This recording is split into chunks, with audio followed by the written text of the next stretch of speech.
d'adoration, digne de gloire et d'honneur, dès maintenant et pour l'éternité. Amen.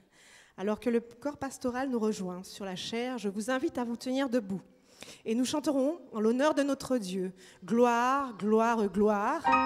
Et quand ils arriveront sur la chaire, vous pourrez vous asseoir le temps que le chant se termine.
Je vous prie de vous lever, s'il vous plaît. Merci. Je vous prie de garder une attitude révérencieuse alors que le corps pastoral sera en prière.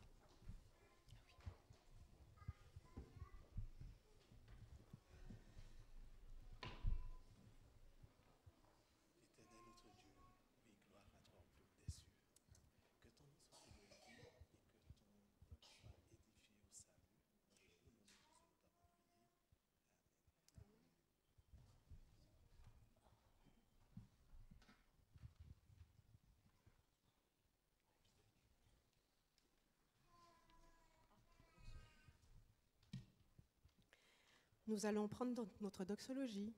À Dieu la gloire.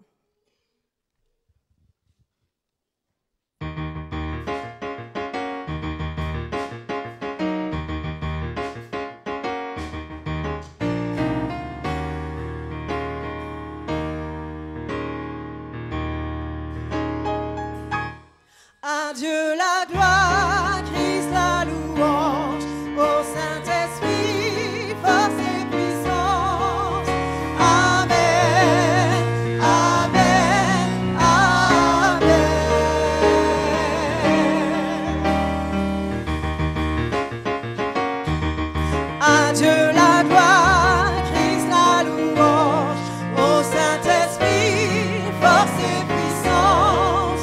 Amen, Amen, Amen, Amen, Amen.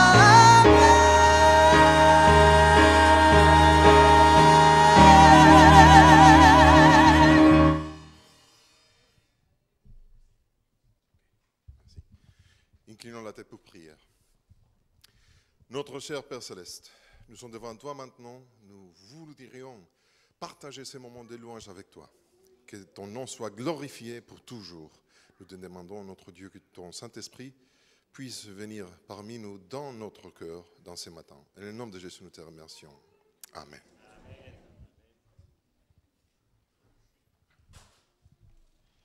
Bonjour.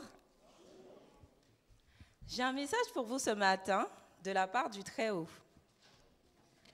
Toi qui te trouves dans ma maison, toi qui es sur le net à rechercher ma présence, je te confirme, tu es bien au bon endroit. Les anges, Jésus ton frère et moi-même, nous sommes dans la joie, car tu me fais honneur en ce saint sabbat. Alors en ce matin, je te dis de tout mon cœur, je t'aime d'un amour éternel. C'est pourquoi je te conserve ma bonté. Sois le bienvenu, mon enfant, Dieu ton Père. Bienvenue à tous. Je vous propose de vous asseoir.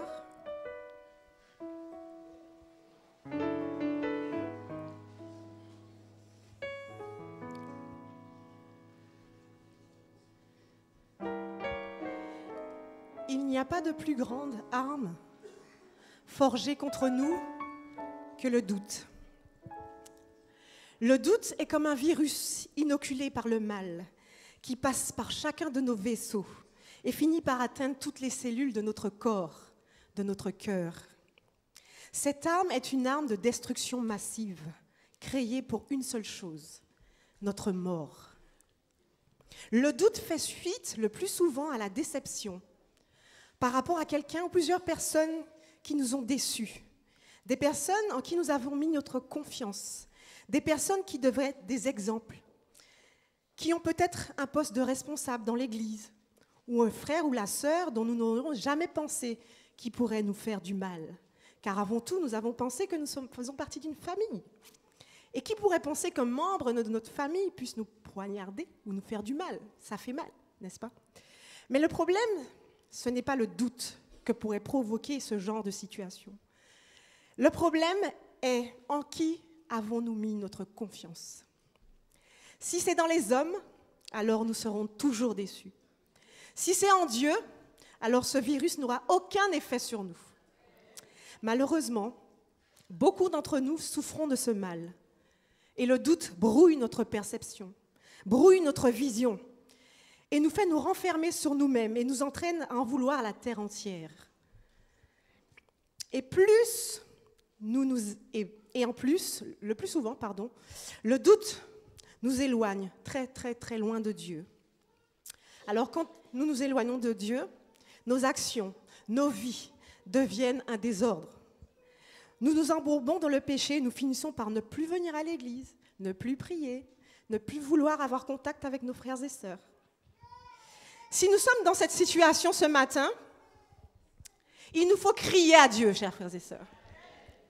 Il n'est pas sourd. Sa main n'est pas trop courte pour nous sauver et son amour trop petit pour nous pardonner. Voulez-vous crier à Dieu en ce matin, chers frères et sœurs? Ce jour est un jour propice à la délivrance. Dieu est parmi nous. Qu'est-ce qui nous empêche que nous soyons délivrés? Il nous rappelle de mettre en lui sa confiance, de mettre en lui notre foi. Et il agira. Il nous délivrera de ce mal qui gangrène nos vies.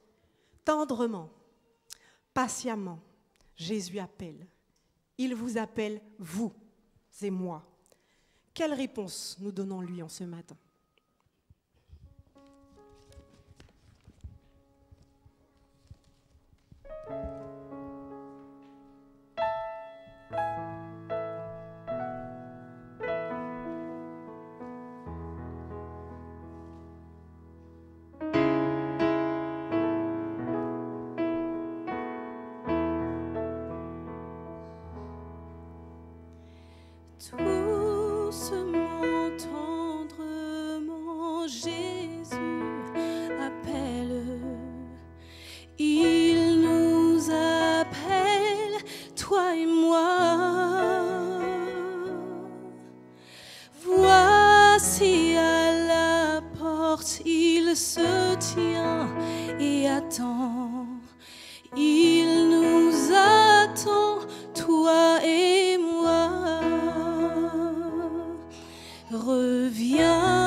tu n'en peux plus, reviens.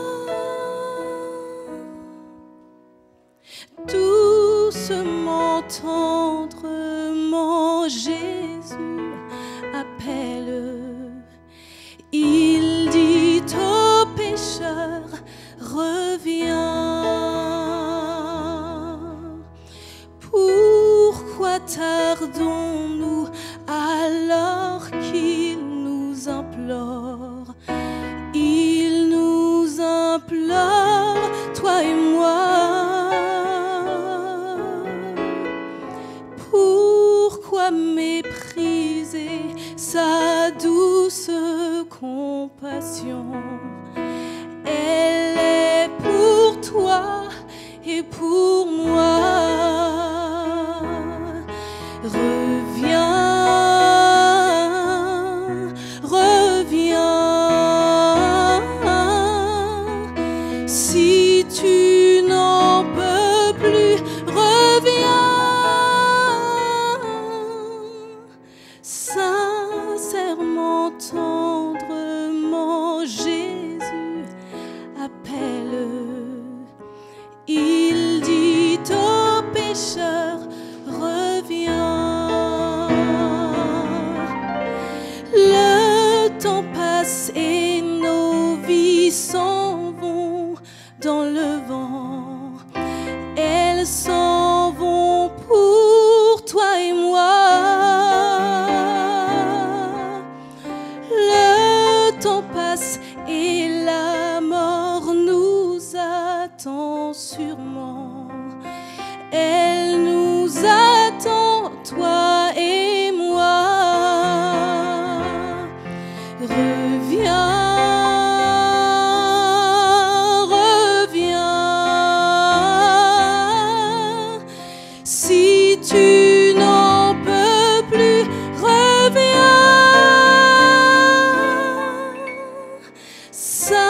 Sincèrement, tendrement, Jésus appelle. Il dit aux pécheurs, reviens. Aux pécheurs, reviens. Aux pécheurs, reviens. Sincèrement, tendrement, Jésus appelle. Il dit aux pécheurs, reviens.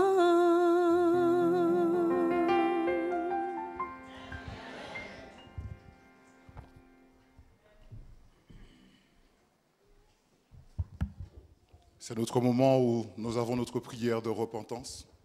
Je vous invite à vous lever. Pour tous ceux qui le peuvent, je vais vous inviter à me rejoindre, à vous agenouiller avec moi. Maintenant, si vous avez un problème de santé, peu importe ce que vous avez, vous pouvez rester debout. Ce qui intéresse Dieu, c'est ce qui se passe dans notre cœur. Sommes-nous en phase? Donc maintenant, nous allons nous agenouiller pour ceux qui le peuvent et nous allons prier notre Dieu. Si vous ne pouvez pas, vous pouvez rester debout, ce n'est pas un problème.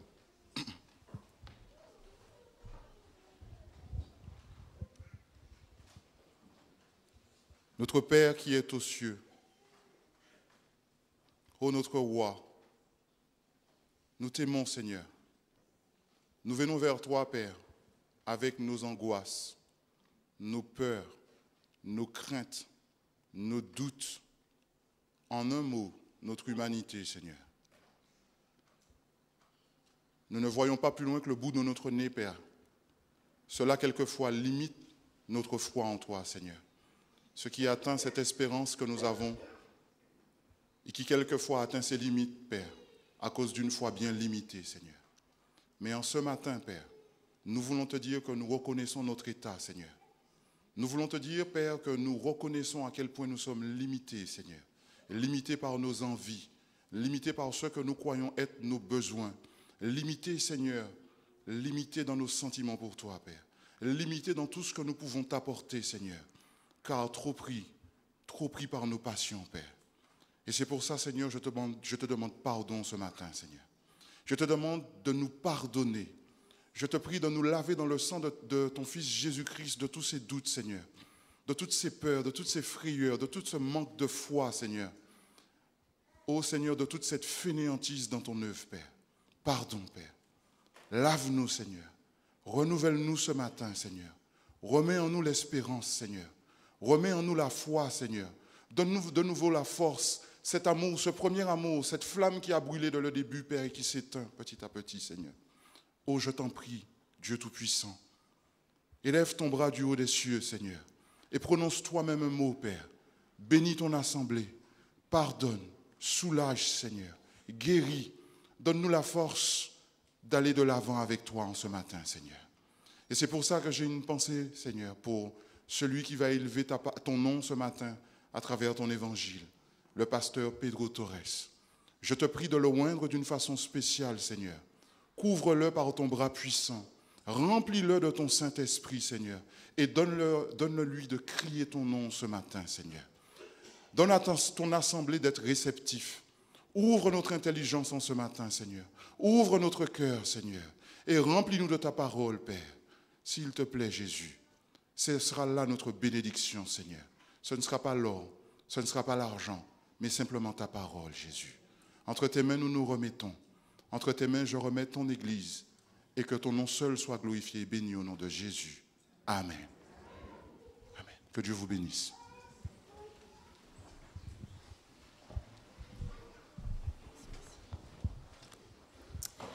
Est-ce que vous vous sentez bien, chers frères et sœurs? Est-ce que vous êtes conscients que Dieu est présent ce matin? Est-ce que vous avez envie de le remercier? Est-ce que vous avez envie de le louer? Ah, bon. Dieu est là, quoi qu'il en soit. Et il entend chacun de nos soupirs. Vous pouvez le remercier dans vos cœurs. Vous pouvez lever vos voix. Ce matin, Mélissa voudrait remercier Dieu. Et je vais lui demander de venir. Je ne sais pas si vous connaissez Mélissa, mais quand elle va venir, vous allez la voir.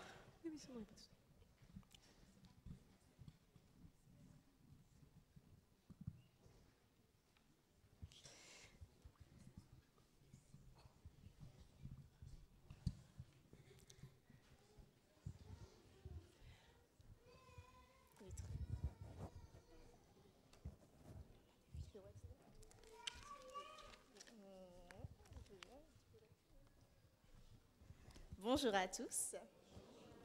Alors, je vais être très rapide, très brève, puisque je n'ai pas beaucoup de temps. Je ne sais pas si vous avez entendu parler de la polémique concernant les étudiants qui n'avaient pas de fac au début de l'année. Voilà, donc a priori, ça ne me concernait pas, puisque je suis déjà étudiante, et donc du coup, ce n'était pas mon problème en gros. Et alors, l'année dernière, j'étais en master et je voulais me réorienter pour aller en psycho. Donc du coup, toujours à la dernière minute, en ce qui concerne l'école, tout ce qui concerne les révisions, bien les inscriptions, je m'y prends toujours à la dernière minute. Donc septembre arrive, vient le moment, entre guillemets, pour moi de m'inscrire, alors que ce n'est pas du tout le moment, puisque septembre est déjà arrivé. Je m'inscris j'envoie ma candidature vers mi-septembre, on va dire. Et vous allez peut-être penser que c'est de la paresse, mais moi je pense que c'est un excès de foi, puisque jusqu'à maintenant, Dieu m'a toujours porté là où je devais arriver. Donc du coup, je me repose sur mes lauriers, on va dire, et donc j'envoie ma candidature, et puis j'attends. Mais pour cette candidature-là, j'avais postulé pour la L2, parce qu'en fait, avant, j'étais en sciences de la communication et la psycho, c'est des sciences humaines. C'est un petit peu lié, mais bon, il y a quand même un mais. Donc du coup, j'envoie ma candidature en L2, puisque les inscriptions de la L1 et les inscriptions de la L3 sont terminées. Donc je me dis, tant pis pour moi, de toute façon, hein, c'est à cause de moi. En plus, je n'avais pas vraiment sollicité Dieu à ce moment-là. Donc du coup, j'envoie tout ça et puis j'attends la réponse. Et puis le verdict tombe assez rapidement. Ma candidature a été refusée, non pas par rapport à mes notes, mais plus par rapport au fait que je n'ai pas de formation initiale en psycho. Donc du coup, ascenseur émotionnel, je me dis, pourquoi tu m'as abandonné, Dieu, alors que de base, je ne l'avais pas sollicité. Donc c'était complètement de ma faute. Et puis je me suis remise en question, je me suis dit, pour tout ce que tu as déjà fait pour moi, je ne peux pas en rester là. Et en fait, il m'a donné la force de m'orienter, enfin de tenter la L1, la candidature en L1. Donc du coup, je tentais tout, j'envoie, j'ai beaucoup prié, je me suis humiliée complètement à lui. Et puis j'envoie la candidature, mais en fait, à ce moment-là, quand j'ai envoyé la candidature, je me suis dit, en fait, si je ne suis pas inscrite à la fac cette année, je vais tout perdre, tous mes avantages étudiants, ma bourse, mon logement, j'allais tout perdre. Donc là, vraiment, je comptais sur Dieu, je me suis complètement reposée sur Dieu. Et puis, du coup, j'envoie la candidature en disant que de toute façon, même si les inscriptions sont terminées, ce n'est pas à cause de mes notes qu'ils m'ont refusé. Ils m'ont refusé parce que je n'avais pas de formation initiale. Donc, du coup, envoyé. Puis le lendemain matin, je reçois un mail me disant que ma candidature était retenue. Et du coup, j'étais choquée de la rapidité, de la toute-puissance de Dieu. Et vraiment, j'étais vraiment très, très, très reconnaissante. Et du coup, en conclusion, ce que je voudrais vous dire, c'est que, bon, effectivement, il faut faire confiance à Dieu, mais ce que je vais vous demander de faire, en fait, c'est certes de lui faire confiance, mais surtout de vivre des expériences avec lui afin que vous puissiez reconnaître sa toute-puissance. Voilà. Merci Mélissa. Cela fait du bien de pouvoir partager ce que Dieu fait dans nos vies. C'est concret. Et nous pouvons, comme Mélissa, compter sur Dieu. Que le nom de l'Éternel soit loué pour ce qu'il a fait dans la vie de Mélissa. Et nous avons une raison de plus de nous réjouir en sa présence, de sa présence dans nos vies. Et me voici pour louer, me voici à tes pieds, me voici pour dire, tu es mon Dieu, car tout en toi est beauté, tout en toi est grandeur, tout en toi est merveilleux pour moi.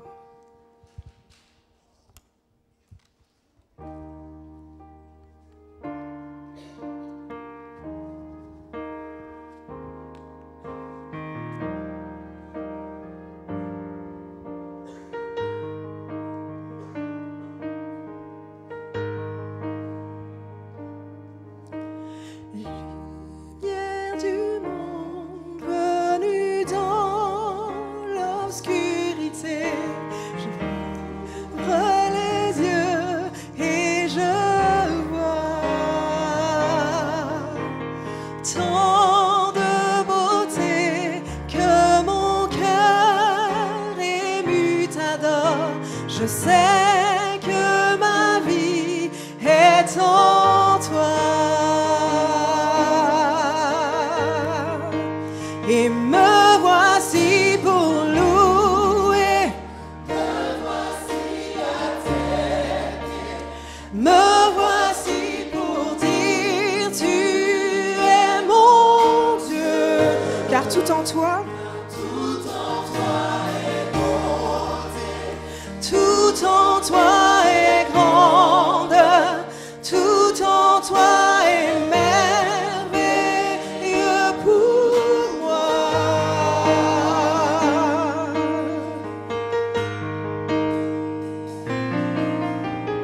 Roi éternel, élevé au-dessus de tout, ta gloire resplendit.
on loue souvent Dieu pour ce qu'il est. Et ce chant, en fait, veut louer Dieu pour ce que nous sommes. Du moins, ce qu'il a fait de nous. Parfois, pour ceux qui n'ont, entre guillemets, pas quitté l'Église, on peut parfois se complaire dans une sorte d'arrogance spirituelle, du fait qu'on n'ait pas fait ci, qu'on ne soit pas allé là, qu'on n'ait pas fréquenté je ne sais qui. Et c'est quelque chose sur lequel le Seigneur m'a interpellée il y a maintenant quelques années.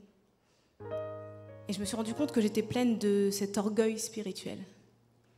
Et quand il a commencé à me briser et à me montrer qu'en fait, il n'y a pas de hiérarchisation au péché, il n'y a pas de hiérarchie dans les pécheurs, on est tous pécheurs au même titre et on a tous besoin de son salut. Et du coup, cette œuvre de salut qu'il fait en nous lorsqu'il nous renouvelle, elle a la même valeur pour chacun. Et son sacrifice est aussi important pour moi que pour celui qui est au dehors et que par amour, je dois aller chercher et à qui je dois témoigner. Donc c'est ce que ce chant qui a été composé par mon mari qui est là, c'est ce que ce chant dit.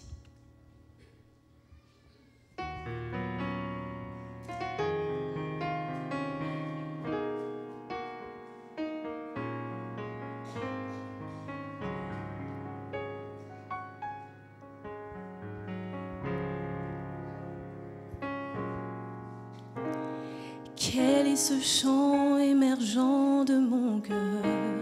Sans doute un chant destiné au Seigneur. J'ai le désir d'exprimer ce bonheur. Le partager serait un grand honneur. Me croyant fort, je me suis éloignée, ne comprenant pas l'ampleur du danger. J'étais condamnable, il m'a justifié. Renouvelé, je désire l'adorer. Je te loue par ce chant, Seigneur. Tout mon être témoigne de ta grandeur. Je te loue par ce chant, Seigneur. Tout mon être témoigne de ta grandeur, Seigneur. J'ai le souhait de te rester fidèle. Semblable à l'aigle, je déploierai mes ailes afin d'atteindre l'unique modèle qui me conduit à la vie éternelle. Je te loue par ce chant, Seigneur. Tout mon être témoigne de ta grandeur. Oh, je te loue par ce chant, Seigneur. Tout mon être témoigne de ta grandeur. Je te loue par ce chant, Seigneur. Tout mon être témoigne de ta grandeur.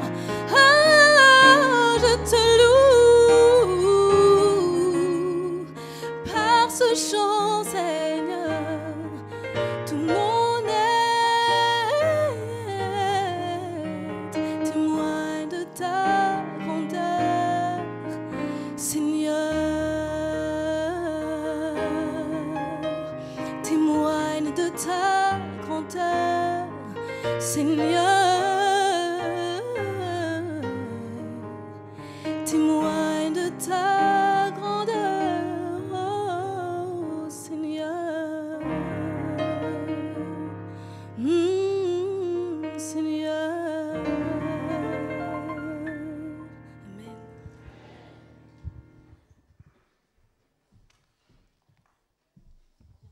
Merci Anne-Laure, que Dieu soit loué pour ce talent et que Dieu continue à te bénir, toi et ta famille. Je vais demander aux enfants de venir parce que c'est le moment pour une histoire pour les enfants.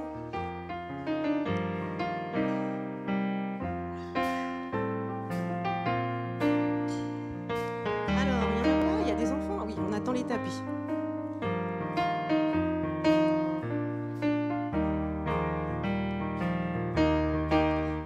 Tous les enfants du monde, rouge, jaune, noir et blanc, pour lui sont des diamants. Jésus aime tous les enfants du monde. Les enfants, vous pouvez venir, hein? Tous les enfants du monde, rouge, jaune, noir et blanc, pour lui sont des diamants. Jésus aime tous les enfants du monde. Jésus aime tous les enfants, tous les enfants du monde. Rouge, jaune, noir et blanc, pour lui sont des diamants. Jésus aime tous les enfants du monde. Il n'y a pas beaucoup d'enfants. Jésus aime tous les enfants du monde. Rouge, jaune, noir et blanc, pour lui sont des diamants. Jésus aime tous les enfants du monde.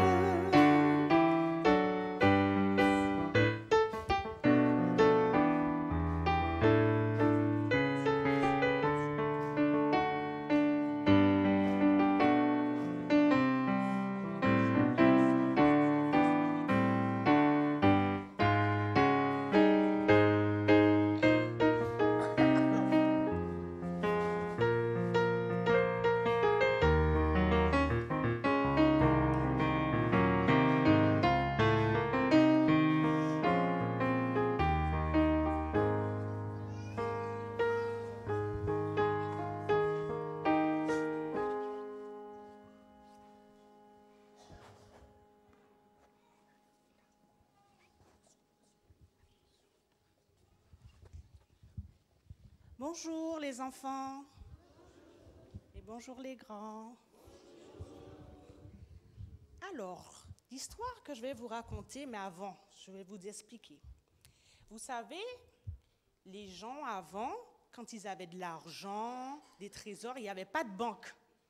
Donc, ils cachaient leur argent ou leur trésor, soit en dessous de leur lit, certaines personnes le font toujours, hein, et d'autres, ils creusaient dans le jardin, ils cachaient leur jardin. Alors l'homme de notre histoire, il n'a pas de nom, mais il a décidé de voir un monsieur pour cultiver de la terre. Donc il est allé voir ce monsieur pour louer un champ, où c'est qu'il y a du blé, des cannes comme aux Antilles, plein de choses. Et voilà, comme un monsieur, un jour, il travaillait avec ses bœufs. Et puis tout d'un coup, au niveau de la roue, il y a un truc qui conne. Donc il se dit, qu'est-ce qui se passe, quoi? Donc il s'arrête et il commence à prendre sa pelle. Il creuse, il creuse, il creuse. Mais il est fatigué, mais ça le gêne. Donc il creuse, il creuse, il creuse. Et à un moment, il trouve un coffre. Il se dit, mais qu'est-ce que c'est que ça? Et vous savez, qu'est-ce qu'il a trouvé dans le coffre? C'est quoi? C'est sûr que c'est de l'argent? Voilà. De l'or, de l'argent.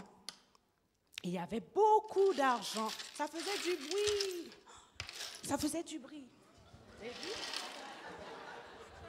Oh, vous avez vu le trésor? Bon. Allez, on s'assoit. Vous avez vu le trésor? Et donc, qu'est-ce qu'il a fait? Il a dit, il a regardé à gauche, à droite, il a remis le coffre à sa place et il a couru. Il est allé vendre sa voiture. Il n'y avait pas de voiture, hein. Il a vendu ses vêtements, sa maison, il a tout vendu. Mais on l'a pris pour un fou. Pourquoi il a vendu tout ça? Et il est allé voir le propriétaire qui possédait cette terre. Et il a dit, je veux acheter cette terre. Mais il savait pourquoi. Parce qu'il avait trouvé ce coffre qui possédait un trésor. Et il était le plus heureux des hommes, le plus heureux. Mais nous aussi, nous avons un trésor qui s'appelle la Bible.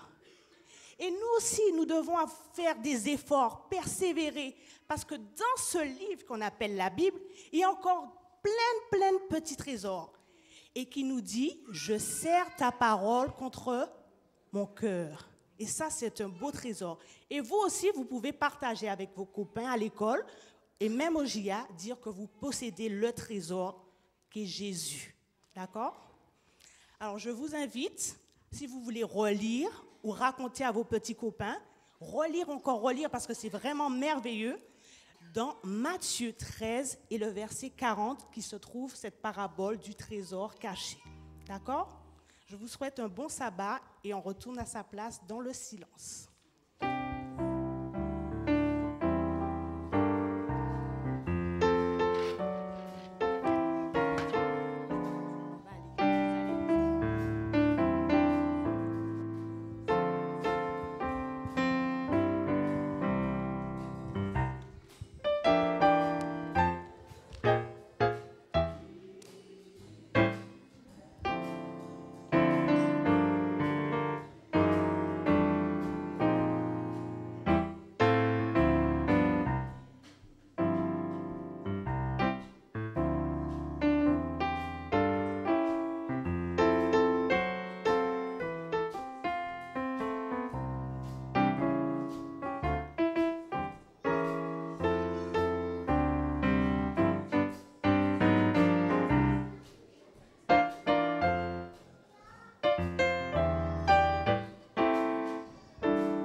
Rappelez-vous,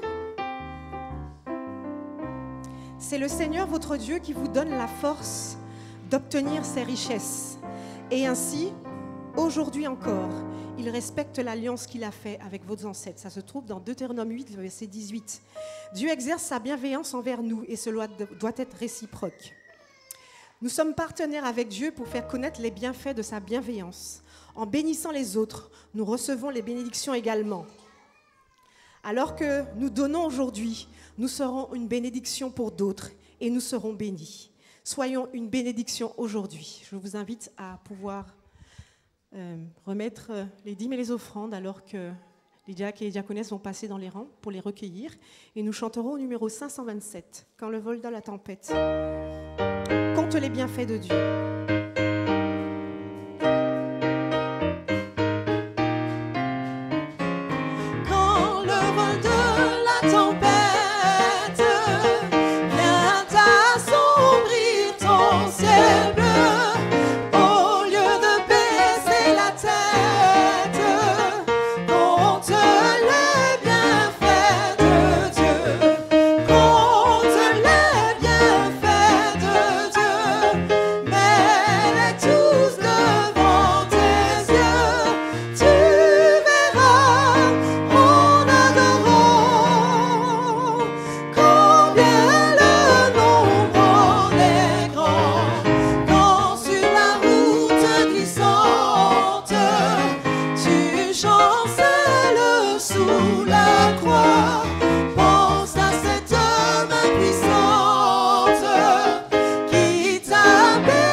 lever.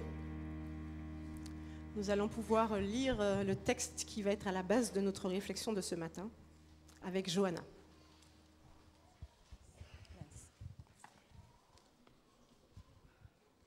Le texte de base de ce matin se trouve dans Matthieu 24 et le verset 44. Matthieu 24, verset 44. C'est pourquoi, vous aussi, tenez-vous prêts, car le Fils de l'homme viendra à l'heure où vous n'y penserez pas. Amen.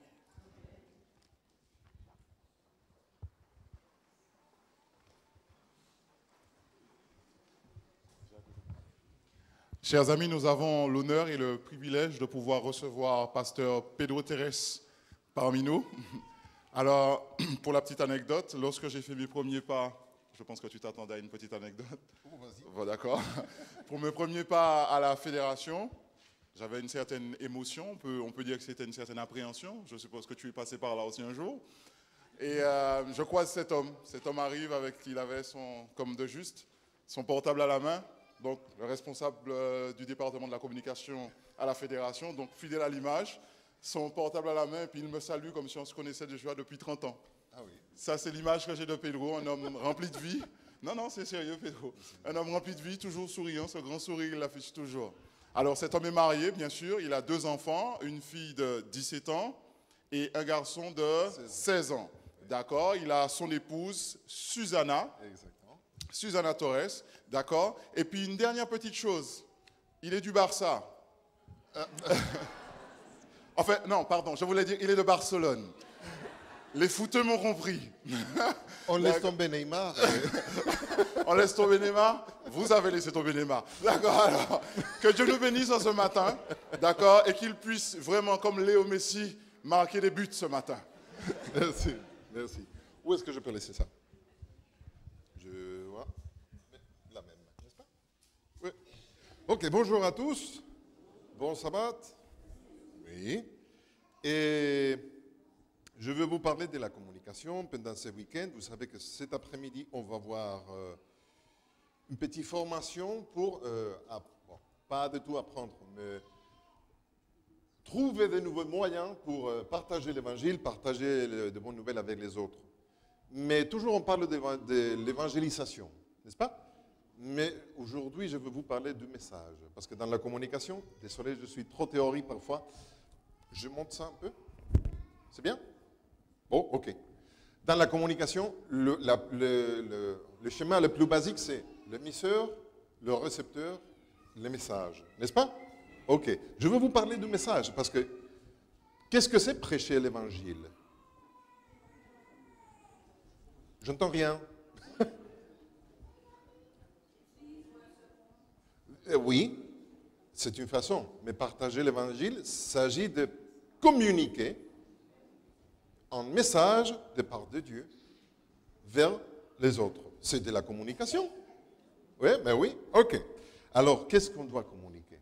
Le titre de la prédication d'aujourd'hui est « Le message de Dieu pour aujourd'hui ». Waouh! Est-ce que Dieu a un message pour aujourd'hui, spécial pour nous, ou pas? Parce que si vous allez chez le dentiste, vous êtes dans la salle d'attente, et vous voyez des magasins, des journaux, des quotidiens là, et vous allez le lire, n'est-ce pas? Mais s'il y a plusieurs quotidiennes, vous allez choisir quelle date? La plus récente, n'est-ce pas? Si vous trouvez un magasin des années 80, 1980, qu'est-ce que vous pensez de ces dentistes?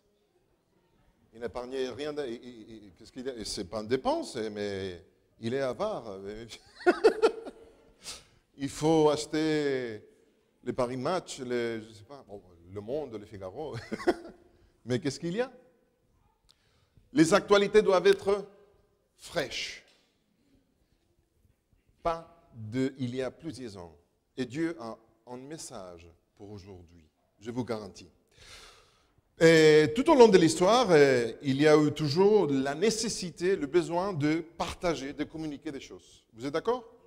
Oui. Vous avez, comment on dit ça, le marathon qu'on court beaucoup. Bon, il court, je sais pas. Et vous connaissez l'origine. Il s'agit d'un homme qui a couru 40 kilomètres, quelques mètres, pour transmettre des nouvelles. On a vaincu, et après, il est tombé mort tout d'un coup. L'origine a été le besoin de communiquer des actualités, des nouvelles. D'accord? Nous avons eu toujours le besoin de transmettre des informations. Si vos enfants, ceux qui vous êtes de père, vous avez des ados chez vous, s'ils sont partis et ils ne vous appellent pas, ou vous appelez à vos enfants, vos adolescents chez vous, et ils ne prennent pas l'appel, qu'est-ce qu'il y a? Qu'est-ce qui vous arrive? Il y a quelque chose, je ne peux pas me communiquer, n'est-ce pas? Ok. Alors vous êtes d'accord? Vous voyez l'importance de la communication? Ok. Et avant, au début de l'histoire, on a communiqué toujours et verbalement, on a parlé. Ouais, vous êtes d'accord? Après, on a commencé avec l'écriture. Oui? Et dans les moments que les hommes ont commencé à évoluer, c'est-à-dire à évoluer, mais au moins à pire, ils ont perdu la mémoire, ils ont eu besoin de commencer à écrire. D'accord? Ça, c'est un autre sujet, mais c'est comme ça. Mais pour transmettre des informations assez vite, je vous pose un exemple. Si vous allumez la télévision et vous voyez un film un Far West, ça s'appelle ça? Un Far West? Western, merci, western. Oui, désolé. Désolé pour ceux qui sont en bas. Et une façon de communiquer a été le fumer. Oui, s'il y a des fumées, les signes de fumée, ça a été une façon de transmettre des informations d'un côté à l'autre. On peut faire un petit review de tout ça qu'il y a eu. Et les tambours, on dit les tambours. Et il y a eu une façon de se communiquer avec les tambours ailleurs, dans un autre pays, un autre endroit. Les sifflets. Vous avez jamais entendu du siffle de les îles Canaries? Quelqu'un de vous a jamais entendu ça? J'étais pasteur aux îles Canaries, pardon. Et il y a une île, l'île de La Gomera, où le berger parle en sifflant. Et c'est incroyable parce qu'ils parlent les uns avec les autres comme si on parle normalement, mais en sifflant. Je dis, mais qu'est-ce qu'il dit? Bon, mais les autres comprennent absolument tout. D'accord? Il y a plusieurs façons. Bien sûr, après on arrive au téléphone, après on arrive à la radio, Marconi, après on arrive à la télévision. Le premier ordinateur et le premier site internet. Et aujourd'hui, qu'est-ce qu'on a ici?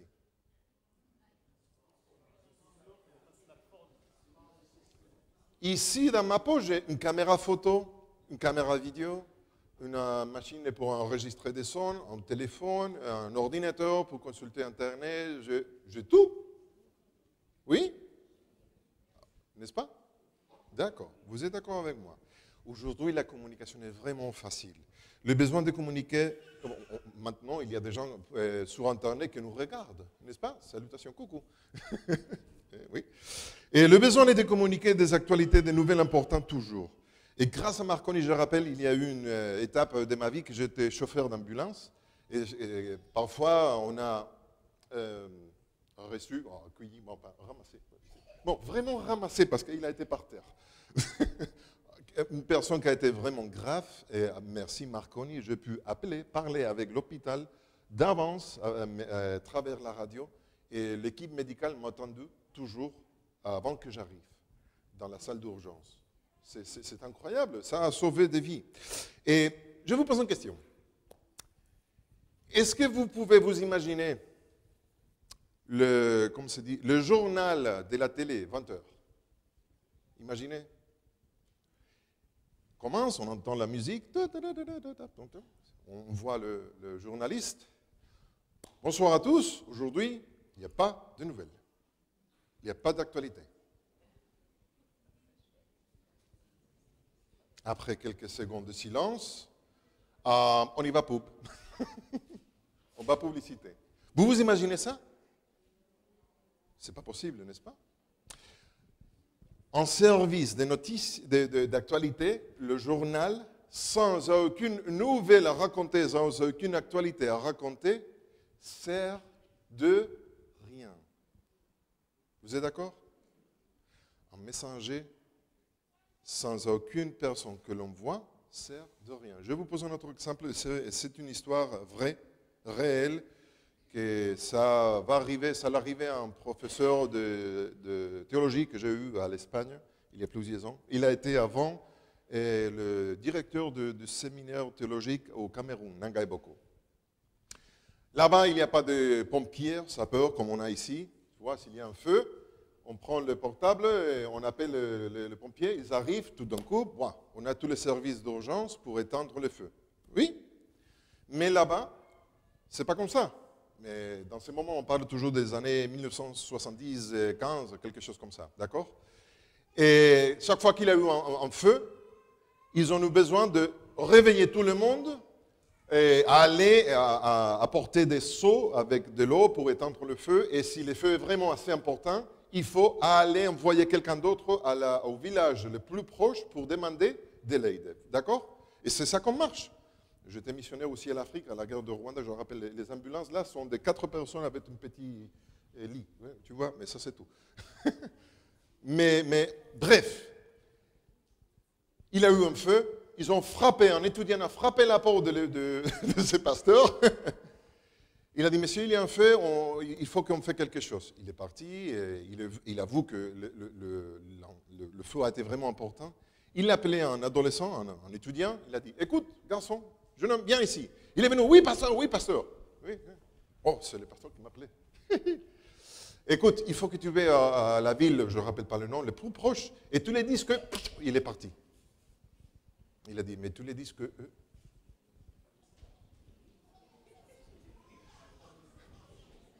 L'adolescent est parti.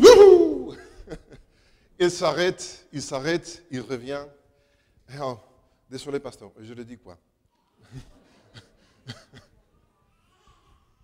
Un messager sans aucun message ne sort de rien. Vous êtes d'accord? Mais il y a aussi une autre situation difficile. Avez-vous jamais vécu cette situation? Ça m'arrivait à moi quelquefois. Désolé, c'est malheureux, c'est de malheur, mais ça m'arrivait. Vous voyez quelqu'un en danger. Vous voyez que cette personne ne se suit pas, qu'il est en danger. Peut-être c'est un camion qui fait la marche arrière, la reverse. Oui, marche arrière. Et cette personne est derrière, il ne voit rien, il n'entend rien, et il est en danger d'être écrasé. Et vous voulez le dire à cette personne, mais il est vraiment loin, et vous ne pouvez rien faire. Comment est-ce que vous allez vous sentir? Impuissant. Mais j'ai des choses à dire. Je crie, mais cette personne n'entend rien. Et tu vois, et tu souffres. Un message qu'il n'y a personne qui puisse le donner sort de quoi? À rien. Vous avez les deux situations. Je vous pose une question. Est-ce que Dieu a un message pour aujourd'hui ou pas? Est-ce que Dieu a qui va donner ce message? C'est une bonne question. Aujourd'hui, je vais vous parler d'une idée, un concept qu'on appelle, et vous avez bien entendu parfois, mais je crois qu'on a entendu et on a une mauvaise image de cette idée. Cette idée s'appelle la vérité présente. La vérité présente existe. Mais je vais vous expliquer qu'est-ce que c'est la vérité présente pour être juste et cadrer ça dans le temps où nous vivons maintenant. D'accord? Je vous invite à me suivre. Et Dieu utilise les êtres humains pour communiquer avec les autres, n'est-ce pas? Nous sommes des outils, des moyens de chaîne, non. Canot, oui, parce que Chanel, c'est le parfum. Bon, mais ça fait du bien aussi. Mais il faut se laver. Des chaînes. Des chaînes. Non, non, des chaînes. Des canons. Des canons. Merci, canons. Moi, le vocabulaire me manque encore. Et nous sommes des canaux que Dieu utilise pour se communiquer avec les autres. D'accord? Et il est bien sûr que Dieu pourrait utiliser les anges, mais ce n'est pas aux anges de transmettre ces actualités qu'on doit transmettre au monde. C'est notre privilège. Je ne dis pas devoir, je dis privilège de le faire. Bien sûr, il y a eu toujours des vérités pressantes dans l'histoire. Qu'est-ce que c'est la vérité pressante? La vérité pressante, c'est un message que Dieu a pour ces précis moments de l'histoire et que ce message, ailleurs, dans un autre moment de l'histoire, bon, ça fait du bien, mais n'est pas du tout vraiment utile dans tous les plans sens de ce que veut dire. Je vous explique. Qui de vous aime conduire? Qui de vous conduisez? Oui? Vous êtes habitué à utiliser le GPS? Oui? Qui utilise Waze? Ah! J'utilise Waze. Et dans les moments que vous conduisez, et Waze vous dit, le GPS vous dit, dans le prochain carrefour, tournez à droite, tournez à gauche. Au rond-point, prenez la 3e sortie, je ne sais pas. Parfois, il m'a dit la 6e sortie. J'ai dit, quoi? Il y a 7? Non, la 6e. Oh, ok. Et imaginez, vous, en GPS qui nous vous donne les instructions précises dans les moments que vous avez besoin. Vous le donne 3 km en avance ou 6 km après. Ça sert de quoi? Bon, ça sert comme je fais à ma femme quand elle conduit. Désolé pour elle, elle est une sainte. Mais il y a 3 km que tu t'as trompé, chérie. Ouais. Non, ça ne sert de rien. J'ai besoin dans ce carrefour de connaître si je dois aller droit ou tourner à gauche ou à l'autre côté. Je ne sais pas. J'ai besoin d'une information précise dans ces moments. Ni avant, ni après. Et cette info, une fois qu'elle est passée, ça sert de presque rien, on peut dire. Vous êtes d'accord? Et combien de fois, c'est une parenthèse maintenant, vous prenez l'autoroute, et parce que vous allez, je ne sais pas, à Lyon, ou à Montpellier, à midi, je ne sais pas. D'accord? Vous allez à midi. Vous prenez la route et le GPS vous dit, continuez pendant 300 km. Après, qu'est-ce que vous entendez du GPS? Qu'est-ce que vous écoutez? Silence. Pendant que vous entendez du silence, ça veut dire que vous allez dans les bonnes directions, la bonne direction, dans les bons chemins. Oui? Dans les moments que vous sortez, parce qu'il faut faire un petit pipi stop, le GPS se réveille et allez, où est-ce que vous allez? Il faut revenir. Écoutez, ça explique parfois, et très souvent, les silences de Dieu. Si vous n'entendez rien de Dieu, ça veut dire que vous allez dans le bon chemin, dans la bonne direction. Ça explique le silence de Dieu. Bon, ok. Alors, pour être plus pratique, on y va avec la Bible. Je veux vous expliquer, je vais vous poser 400 exemples bibliques de ce que la vérité pressante est. Et je lis dans le Review and Herald le 29 juin de 1886, page 9. Ellen White, la cofondatrice de l'Église adventiste, elle a dit « Les Écritures sont constamment ouvertes au peuple de Dieu. Il y a toujours eux, et il aura toujours une vérité spécialement applicable à chaque génération. » Waouh! À chaque génération. Ça m'attire l'attention à moi. Alors, le jour que je trouvais ça, je continuais, je cherchais. Et je vais commencer avec Noé. Bon, j'ai un défaut de profession. En tant que pasteur, j'aime la Bible, mais en tant que communicateur, j'aime la publicité, marketing et tout ça.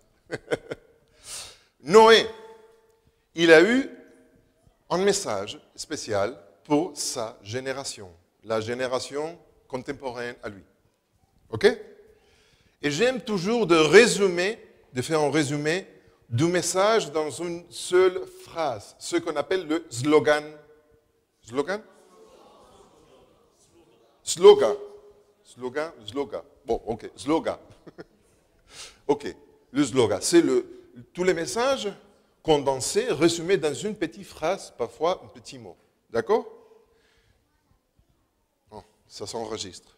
Mais si je sais I'm loving it, vous avez compris, n'est-ce pas? Ok. Vous voyez, on a associé une marque à une petite phrase. C'est ça. Alors, Noé, il a eu sa phrase, son slogan. Quel est le sien? Quel est son message? Quel a été? Repentez-vous, après on y va sur ça, parce que c'est le message en commun de toutes les vérités présentes. Repentez-vous. Mais il a eu un message à donner qu'aujourd'hui je ne peux pas prêcher. Je vous dis, c'est simple. Si je sors dehors de l'église adventiste de Pierrefitte et je commence à crier dans la rue, il y a un déluge qui arrive, qu'est-ce qui va m'arriver? Vous voyez la petite ambulance qui arrive avec le deuxième homme si charmant, la chemise blanche. Et voilà, je serai amené dans un bel hôpital ailleurs, un psychiatrique. Je ne peux pas du tout prêcher aujourd'hui le déluge. Je peux prêcher par rapport au déluge, autour des déluges. Je peux obtenir des enseignements de cet épisode de l'histoire. Mais je ne peux pas du tout prêcher le déluge. Parce que ça ne va arriver aujourd'hui, ni demain, ni l'autre jour. Jamais. Vous comprenez? Alors, le déluge a été la vérité présente pour Noé. Mais ce n'est pas moi qui le dis, parce que c'est la même écrivain, Ellen White, qui disent les messages donnés à Noé, c'est la même revue en Herald, 29 juin 1886.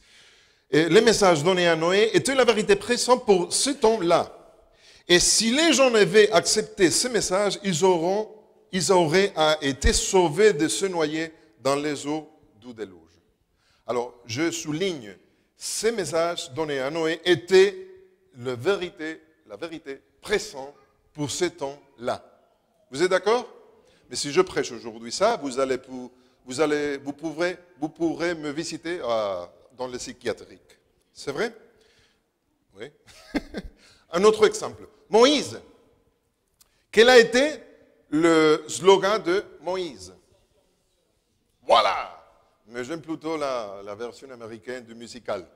Let my people. Yes! Il est rentré. Let my people go. Laisse mon peuple partir. Tu vois, il y a eu toujours un message, un slogan qui fait le résumé de tout. Bien sûr, il y a des choses encore autour de tout ça. Il y a la défense de le véritable Dieu, le vrai culte, de la religion vraie, de la vraie religion. Vous voyez, la lutte, il y a beaucoup de choses. Mais tout ça, on peut le résumer dans une phrase. Laisse mon peuple partir. Bon, n'était pas du tout Moïse, ça a été Aaron, d'accord? Moïse l'a dit. Je plaisante, mais vrai. La voix qu'on a entendue n'a été pas la voix de Moïse, ça a été la voix de Aaron. Ben, c'est un petit piège, c'est pas grave. Suivant, Jonas. Il me manque une S. Merci. Jonas, ça c'est l'anglais. Jonas. Bon, en espagnol c'est Jonas, alors c'est pareil. Voilà. Jonas, quel a été son message?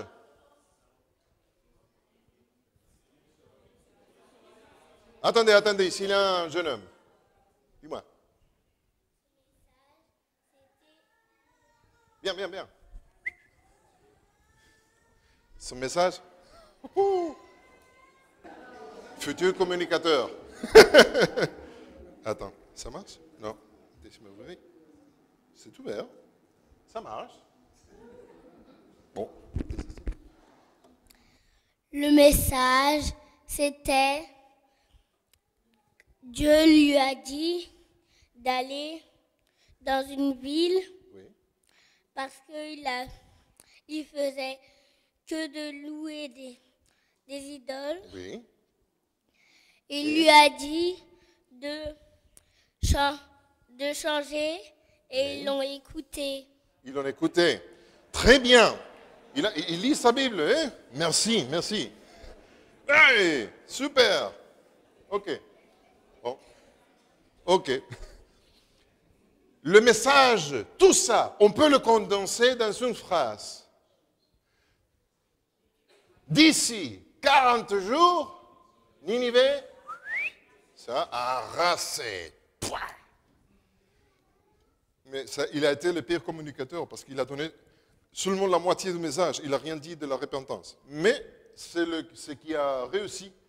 C'est lui qui a réussi. Je ne crois pas. Le pire prophète, c'est qui a réussi vraiment. C'est Dieu, tu connais, je sais de faire mon mieux. Non, mais est vrai. Alors, si je sors dehors maintenant et je commence à crier dans la rue, laisse les adventistes partir.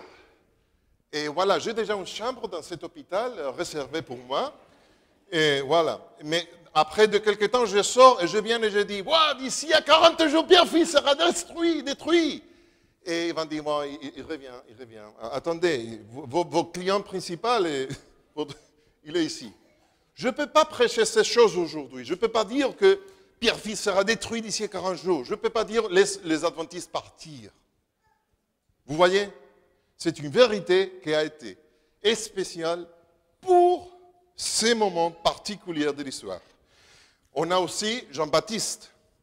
Jean-Baptiste a eu aussi son message condensé dans une phrase. Quelle est? Bois! Super! Wow, cette église, j'aime bien cette église. Hein? Ça se bouge. OK. Repentez-vous parce que le royaume des cieux est proche. D'accord, c'est ça. La vérité présente sont des messages que Dieu nous donne dans un moment précis de l'histoire. D'accord? Et c'est intéressant de noter que chaque vérité présente est liée, attachée, à une prophétie de temps. Wow! Ça commence à se poser intéressant. Oui? Chaque prophétie de temps a été liée à une vérité présente. À l'envers, pardon. Chaque vérité présente a été liée à une prophétie de temps. Noé, quelle a été la prophétie de temps? Depuis là, tu me dis. Depuis là, hein, tu me dis. Bois où?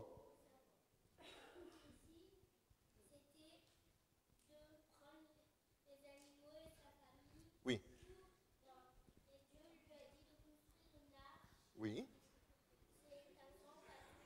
Ah oui.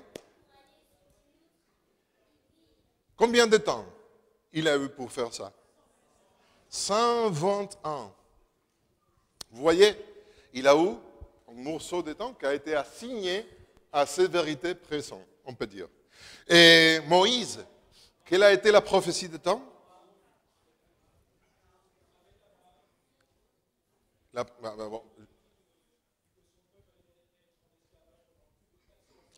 400 ans. 400 ans. 400 ans. 100? Non, il n'y a pas de liaison. Oui, bon. Mais j'essaye. Écoutez, est vrai. Vous trouvez ça dans Genèse 15, si je me rappelle bien, si je me suis bien. D'accord? Et Jonas, c'est clair. Combien de temps?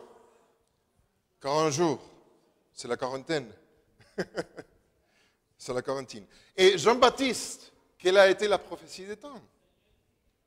Eh, tu es avancé. Oui, c'est bien. Daniel, les 70 semaines. La dernière semaine, au milieu de la semaine, voilà, vous connaissez bien la prophétie des 2300 jours, les 490 jours, les 70 semaines, c'est pareil. Voilà, désolé pour ceux qui sont sur Internet. Vous pouvez demander à quelqu'un proche de vous, qu'est-ce que veut dire tout ça. Mais il y a eu une prophétie de temps, oui. Alors, et il y a eu toujours, on peut dire, un dénominateur commun pour toutes les vérités pressantes. Désolé, je suis des sciences plutôt, plus que des langues, des philosophies. Alors, il y a toujours un dénominateur commun à toutes les vérités pressantes qu'on a trouvées et qu'on trouve dans la Bible. Quel est le dénominateur en commun qu'on trouve dans toutes les vérités pressantes de la Bible?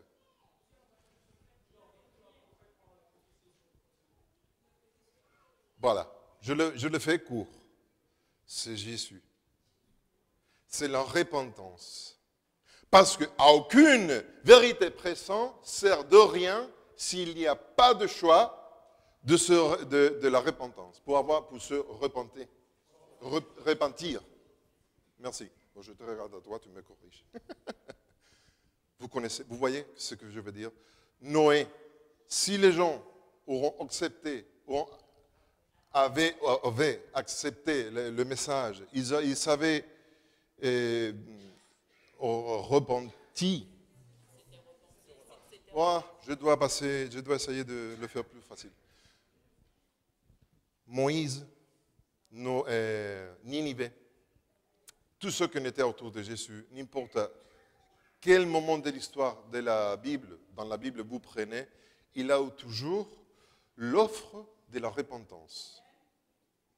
C'est le message commun qui appartient à toutes les vérités pressantes.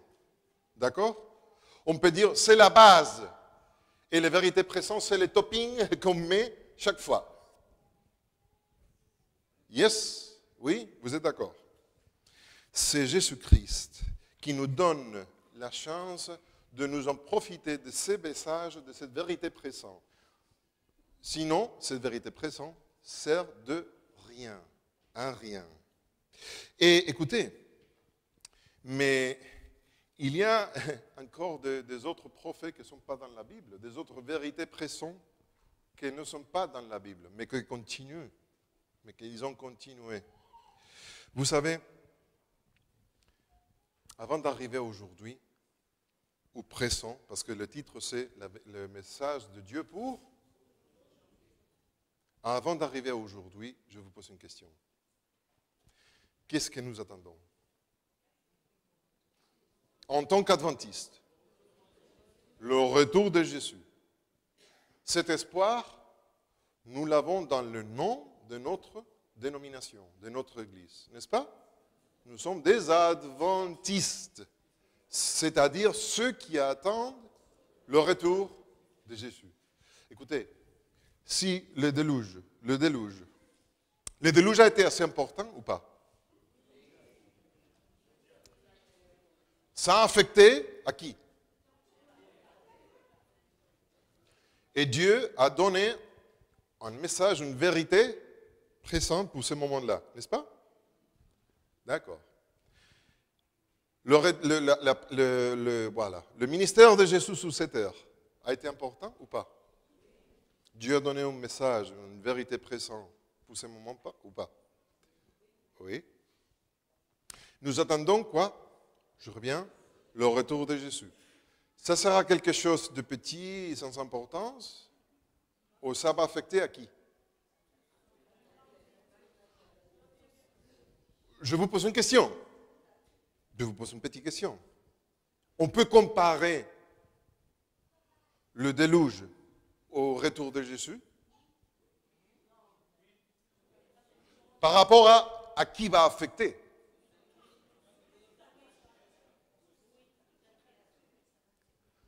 Je crois que, bien sûr, le retour de Jésus va affecter plus encore à plusieurs personnes que le déluge quand même, parce que le déluge a affecté à ceux qui ont été vivants dans ce moment de l'histoire. Mais le retour de Jésus va affecter pas seulement à tout le monde qui sera vivant dans ces moments, mais aussi à tous ceux qui sont morts. Alors c'est plus important encore que le déluge. Et si Dieu a eu un message, une vérité pressante pour le déluge, ils doivent avoir quoi? Une vérité pressante que le message de Dieu pour aujourd'hui. Je peux finir. Mais j'aime toujours la façon comme Dieu nous enseigne, comment est-ce que nous devons faire les choses. Il a eu, après de l'Apocalypse, après que l'Apocalypse a été écrit, il y a eu toujours un peuple de Dieu sous le monde. Vous êtes d'accord? Nous venons récemment de célébrer le 500e anniversaire de la réforme protestante. Il a eu plusieurs, n'a été pas seulement Luther, il a eu Hus, Zwinglio, il a eu Calvin, il a eu, je ne sais pas, beaucoup. Mais maintenant, je me profite de l'occasion pour vous dire, quelle a été la vérité pressante de Luther? Ah, il a eu une vérité. Ça a été le message, mais il a eu un slogan en latin, c'est sola fide, sola gratia et sola scriptura. Seulement la foi, seulement la grâce et seulement la Bible. Ça a été son message, ça a été la vérité pressante pour ce moment-là. Vous pouvez lire par rapport à ça dans le Tragédie du siècle. C'est tragédie de... Oui. Oui, je dois apprendre. Mais vous pouvez lire par rapport à ça. Ça a été la vérité pressante pour ce moment-là. Mais ça ne s'arrête pas là. Il faut encore continuer et continuer et continuer. Et on arrive jusqu'à aujourd'hui. Et aujourd'hui, on attend le retour de Jésus. Je viens de dire avant que chaque fois qu'il y a une vérité présente, est toujours liée à une prophétie de temps. Waouh! Qu'est-ce que je veux dire? Que peux-je dire? L'unique chose que je peux dire, c'est que Dieu est miséricordieux. Dieu nous aime au point de s'adapter à nous. Je ne parle pas de la sanctification personnelle, parenthèse, désolé. Je parle de s'adapter à nous en tant qu'histoire. Quelle est la prophétie des temps qui a donné, ou a déclenché, on peut dire, le début du peuple adventiste?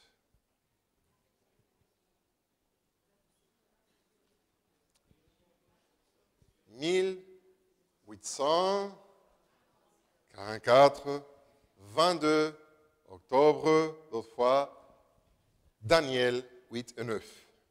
2300 jours, 2300 ans.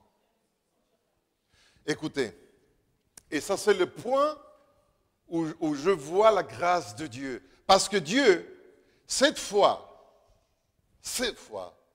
il nous a donné pas le moment où la prophétie finit, mais il nous a donné le moment où la prophétie commence.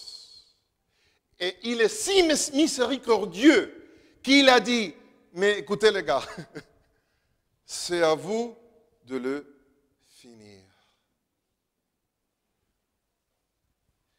Il a donné le point de départ, mais il n'a pas du tout donné le point d'arrivée.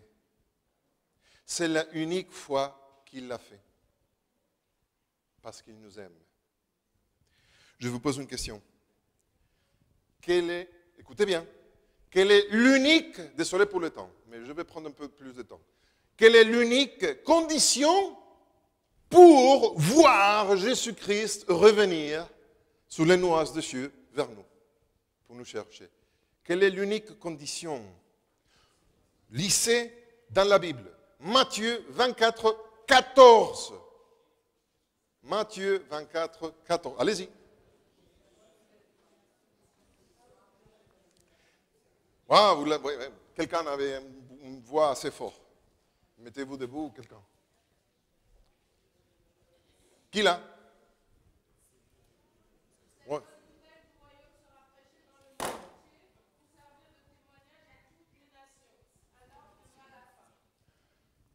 Voilà, cette bonne nouvelle du royaume de Dieu sera proclamée où?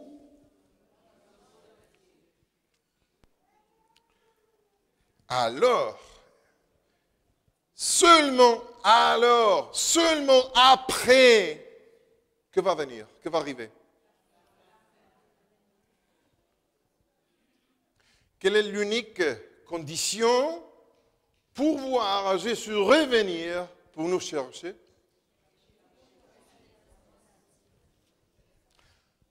Maintenant, je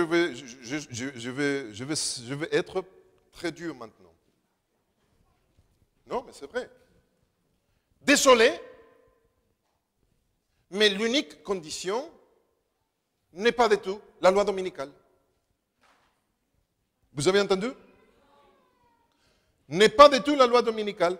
Ça va venir, ça va arriver, mais n'est pas du tout la condition. Vous voyez, je ne suis pas en train de néguer, dire non, minimiser, anéantir, toutes ces choses. D'accord? Vous m'entendez bien? Vous me comprenez bien? Je ne suis pas en train d'anéantir aucune chose. Mais l'unique condition que la Bible dise, c'est que l'évangile doit être prêché partout. Il ne s'agit pas du tout de la loi dominicale. Écoutez, je vais être dur.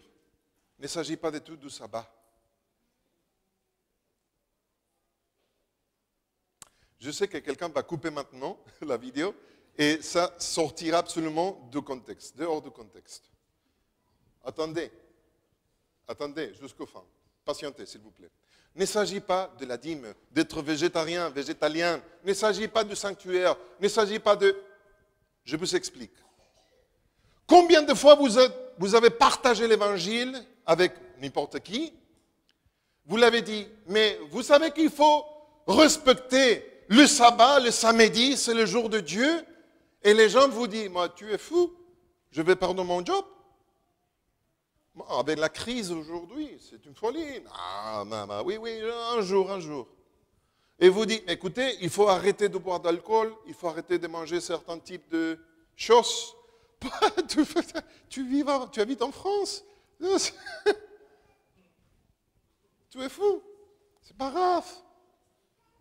Vous avez entendu ça? Les gens ne voient pas leurs besoins. Parce que nous nous adressons avec des choses qu'il est vrai qu'elles sont importantes, il faut les prêcher, mais, je vous dis, il n'y a pire malade que celui qui ne connaît qu'est malade. S'il y a quelqu'un que tu sais qu'il est malade, et tu lui dis, il faut que tu prends ça, mais c'est amer, ça va te faire ça ne se sent bien, ça ne goûte bien, mais ça va te faire du bien. Mais bon, je ne suis pas malade, arrête ça. Mais si la personne voit, reconnaît qu'il est malade, il va prendre tout. Aujourd'hui, on trouve ça. On a essayé de partager l'évangile de plusieurs façons. Mais les gens rejettent, n'acceptent. Parce que nous avons une approche que ne suit pas les marches. Si on y va, si on essaie de monter les escaliers, oui, pour aller au deuxième étage, est-ce que vous pouvez faire la première marche et après la cinquième, après la troisième, après la septième? Il y a un ordre, n'est-ce pas? C'est pareil avec la Bible. On y va trop vite. Mais il y a des étapes à suivre. Écoutez. Qu'est-ce que les gens doivent savoir? D'abord, que la vérité présente pour aujourd'hui. Que le slogan pour aujourd'hui. Attendez. Maintenant, je vais lire la dernière page, parce qu'il ne s'agit que de textes de le livre, comment ça s'appelle en français? Prophète et roi. Prophète et roi. Je l'ai en anglais, c'est la page en anglais, 260 et 290, je crois. Mais si quelqu'un veut les 259 et 260. Ellen White.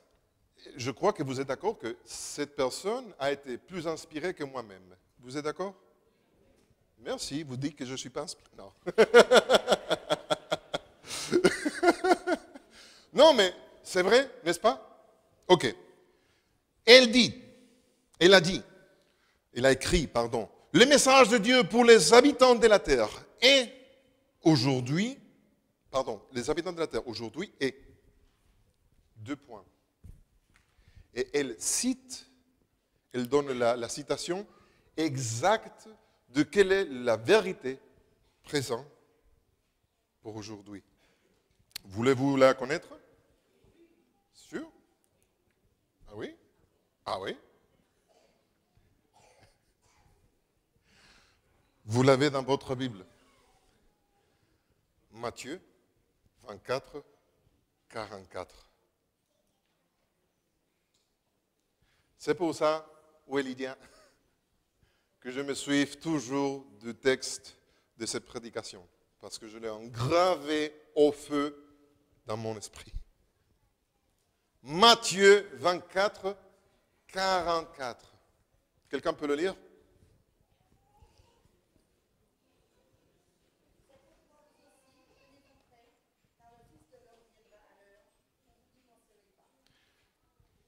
Ellen White dit, le message de Dieu pour les habitants de la terre aujourd'hui est, c'est pourquoi vous aussi tenez-vous prêts, car le Fils de l'homme viendra à l'heure que vous n'y pensez pas. Ok, on fait le résumé. Comment est-ce qu'on peut faire le slogan de ce verset? Voilà, Jésus revient, il vient. Jésus revient. Il revient tôt. Bientôt. Ça, c'est le slogan. Jésus revient bientôt. Engravez ça, mémorisez ça. Jésus revient bientôt. Jésus revient bientôt. Il va venir. Il va venir nous chercher.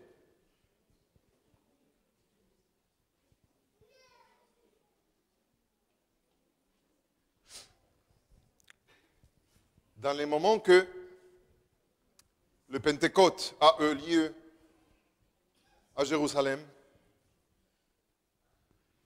il y a eu beaucoup de personnes, des milliers de personnes, qui ont été présentes au moment de la crucifixion de Jésus-Christ. Oui? Ils jamais ont reconnu leur culpabilité. Ils ont été heureux, happy, on peut dire, en Jérusalem, parce que ça a été de la fête. Mais Pierre est sorti de la chambre haute et il a commencé à prêcher. Et il les a dit, écoutez, vous suivez de ce texte-là et de cet autre texte-là. Il les a expliqué quelque chose et après ils ont dit, ah mais oui, c'est vrai, c'est vrai. Et voilà, c'est lui, il est Jésus-Christ, ce qui vous venez de crucifié. Quelle a été la réponse immédiate de tout le monde qui a été là? Écoutez, Pierre, Jean, les autres, qu'est-ce qu'on doit faire? Ils ont été toujours en train de répéter le même message, même s'il y a été toujours vérité. Mais il y a toujours une phrase, un slogan qui déclenche les choses. Ça, c'est la vérité présente. Je rappelle un jour que j'étais dans un bateau, quand j'étais pasteur à les îles Canaries. J'étais pasteur là. Et j'ai pris le bateau pour arriver à la péninsule, à l'Espagne, mais ici. Ça prend 2 jours. Il y a eu une simulation d'accident. Mais ils ont dit, voilà, c'est une simulation, ne vous inquiétez pas, voilà, bon. Dans les moments que la sonnette, j'ai entendu la sonnette, l'alarme, voilà, j'ai pris mes enfants, j'ai mis la veste de sauvemonde et tout ça, on est parti, on a fait la simulation. Mais il y a eu des gens qui ils ont resté là, et, oh, vas-y, c'est une simulation, bon, je bois. Bon.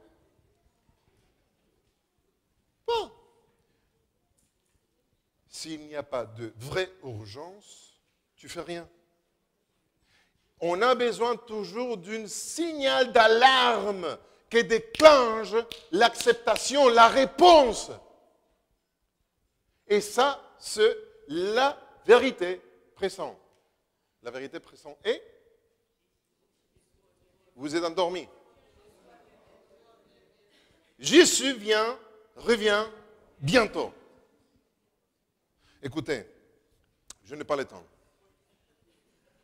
Oui. Merci. Je coupe. Tout le monde est convaincu que ce monde s'enfonce. Vous êtes d'accord? On voit Kim Jong-un en jouant avec les boutons. Et de l'autre côté, on voit à Donald Trump en jouant. Quelques jours, bon. Ce monde s'enfonce. Il y a des pauvretés, il y a des femmes, il y a des maladies, il y a des choses. Même ceux qui ne sont pas croyants, tout le monde croit que ce monde s'en va. N'est-ce pas? Cherchez sur Google l'horloge de fin du monde. Ça existe. Cherchez ça. Et c'est incroyable parce que ceux qui gèrent cette horloge sont des scientifiques qui ne sont pas du tout croyants. Mais tout le monde est conscient que ce monde s'en va. Ce n'est pas nécessaire de convaincre aux autres. Mais quand on arrive à ce point, les gens, il faut le dire. Mais écoutez, il est vrai que ce monde s'en va, s'enfonce. Mais j'ai l'espoir parce que je sais que Jésus revient bientôt. Mais quoi? Jésus revient bientôt. Et qu'est-ce qu'il faut faire pour monter dans ces bateaux? Alors, une fois que cette personne nous a posé la question, oui, je vais l'expliquer, le sanctuaire, le sabbat. Vous voyez.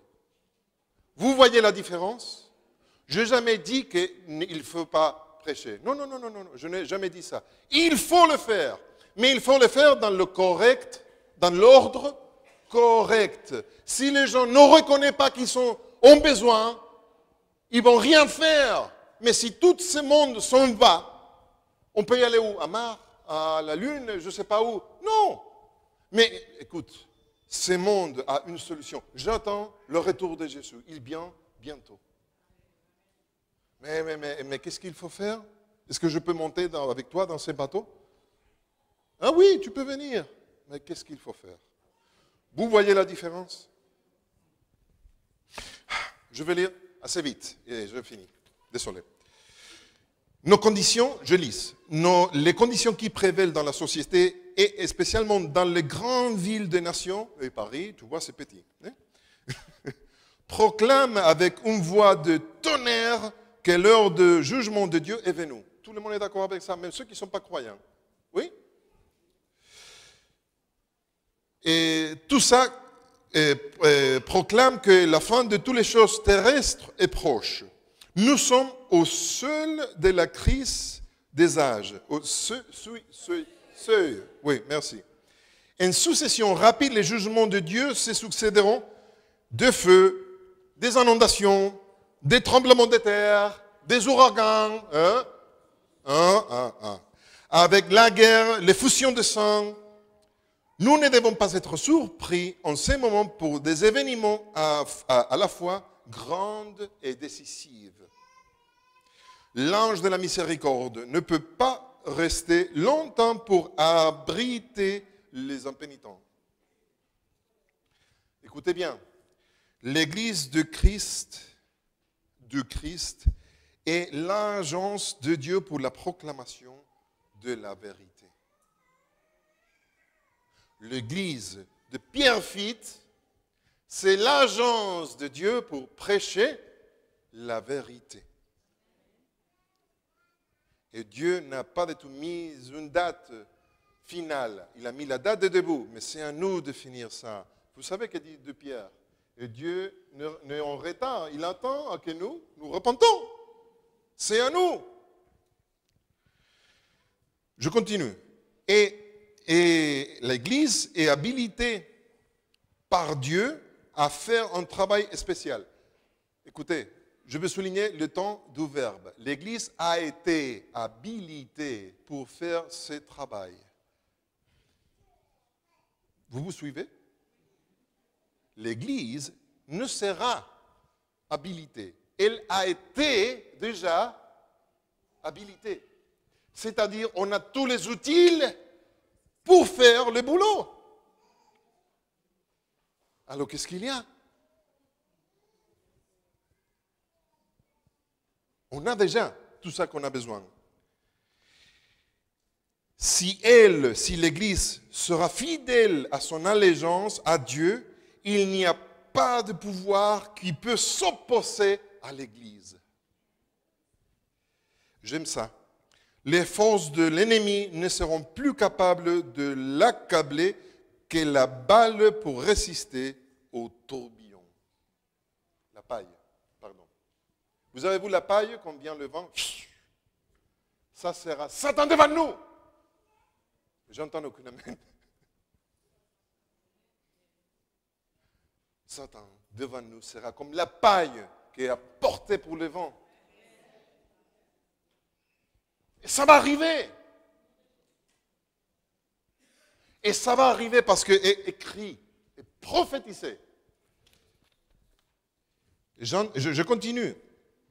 Il y a devant l'Église l'aube, la matinée, on peut dire, d'une journée brillante et glorieuse si l'Église se revêtise avec la robe de la justice de Christ.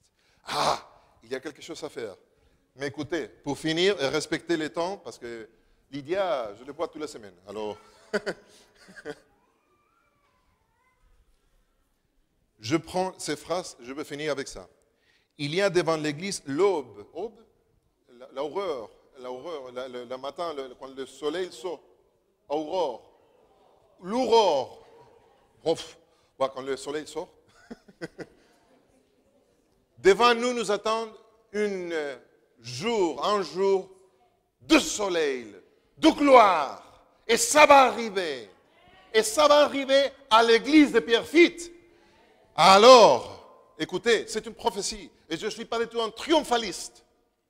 Attendez bien. Je ne suis pas du tout un triomphaliste. Je ne vais pas dire que, voilà, ça va arriver, fais rien parce que ça va arriver quand même. Non! Ça va arriver avec toi dans l'église ou sans toi. Sans toi dans l'église.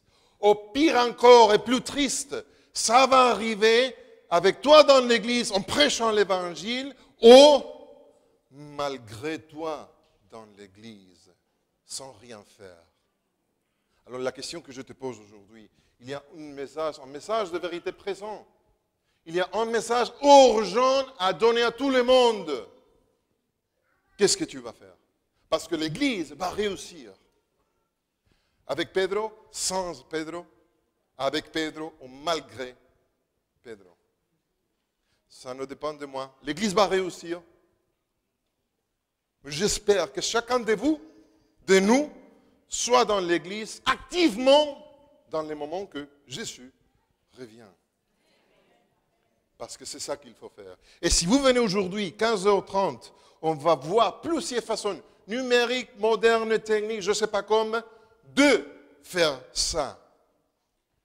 Je vous invite à venir cet après-midi. Que Dieu vous bénisse.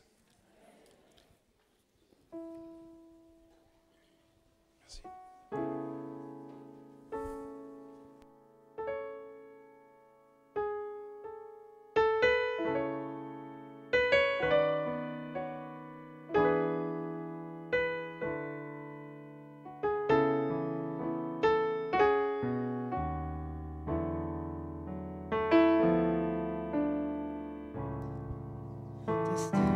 Nous allons nous lever.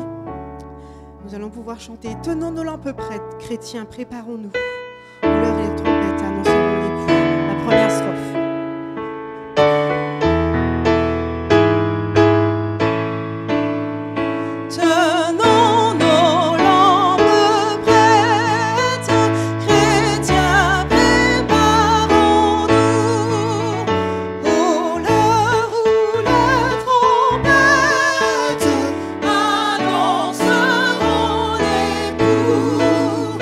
Car les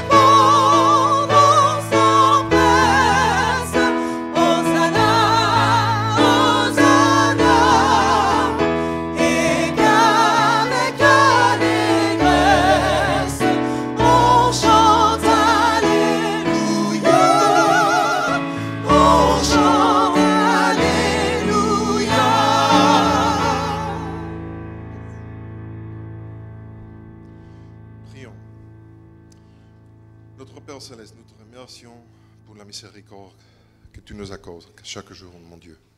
Pour l'opportunité que tu nous donnes de partager cet évangile avec les autres, pour la chance que tu nous donnes de devenir une partie de ce projet de salut pour tout le monde. Et de nous vraiment être conscients de l'opportunité que tu nous donnes, du privilège que nous avons devant nous. Et de nous aussi à nous révertir de la justice de Jésus pour vraiment être capables d'utiliser tous les pouvoirs que tu nous as déjà accordés dans le passé. Mon Dieu, tu vois le cœur de chacun de nous. Tu vois pas seulement les besoins, les soucis, mais aussi le désir qu'on a de te servir. Mon Dieu, nous voulons surtout, plutôt, voir Jésus-Christ revenir sur les nuages pour nous chercher. Nous voulons prêcher la vérité présente, que Jésus revient bientôt à tous ceux qui sont autour de nous. Donne-nous le courage de le faire. Donnez-nous la sagesse pour trouver les moments pour le faire. Et mets dans notre chemin ceux qui te cherchent et que nous ne connaissons pas. Donne-nous ton Saint-Esprit, qu'il nous puisse aider à partager avec valeur, avec force, pour te rejoindre le plus vite possible. Merci mon Dieu. Bénis cette église de Pierrefitte, dans le nom de Jésus. Amen.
Recevons la bénédiction.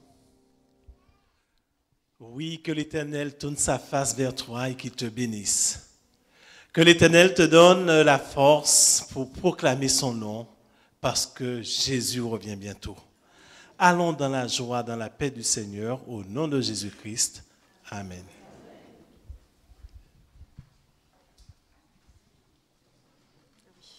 Asseyons-nous alors que le diaconat organise la sortie. Je vous souhaite un bon sabbat, que Dieu vous bénisse et qu'il vous garde. Et nous allons pouvoir chanter ensemble, Saint est le Seigneur.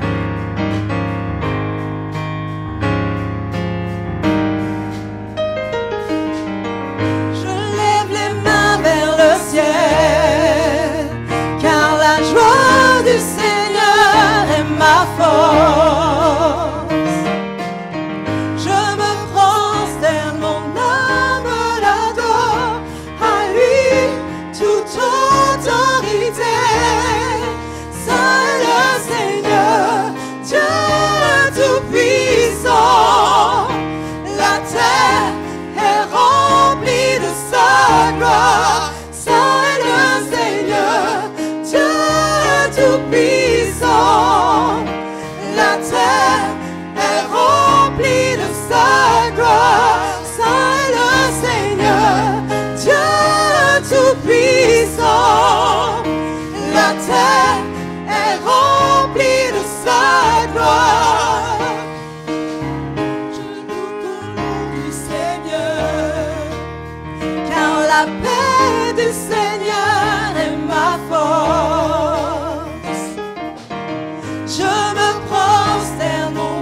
sabbat et rendez-vous à cet après-midi.